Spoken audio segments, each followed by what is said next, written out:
So, okay, I had all these great friends. Roy was just a friend while I was in Japan.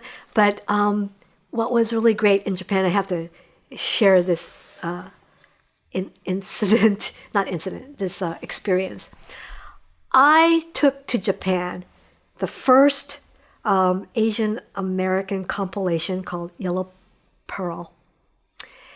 And there are single pieces of paper of poetry, of music, of art, visual art, and I'm going to take this, so I want to share this with people in Japan.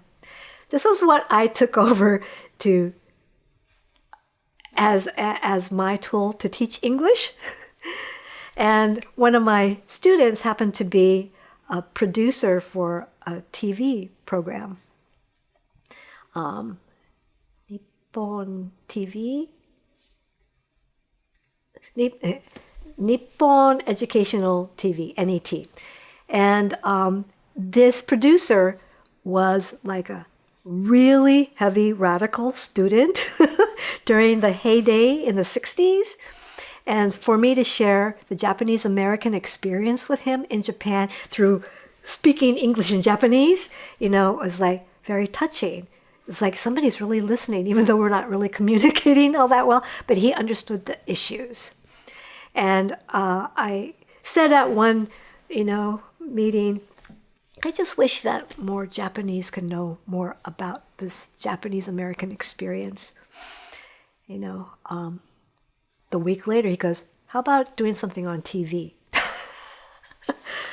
And it became a project where I pulled in 2 other friends to appear on a morning show, 7 o'clock in the morning, mostly for housewives, getting their children and husbands off to work, But here we are, and they really wanted to, the producers said, we really want to surprise the viewers, because when you come in, Japanese face.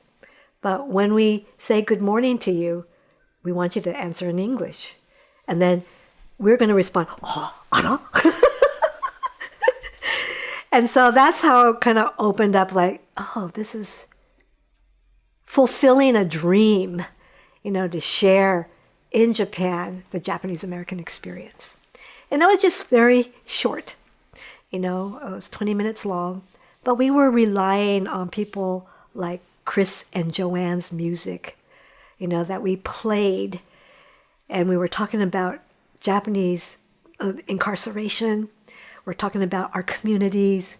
And that's about all that we could talk about. So that was something that was very fulfilling, coming to have experience in Japan. And it was just like shortly before coming back home to the States. Did you know Chris and Joanne? Yes. Of course, well, not intimately, but yes, they had come to all, community celebrations and and sang their songs. What captivated me upon their first singing was like, oh my God, they're singing our stories. They're singing about me. And I never heard anything like that.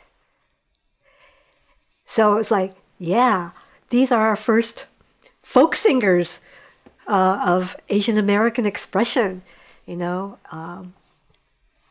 So anyway, yes, I did know them, just only knew them kind of casually.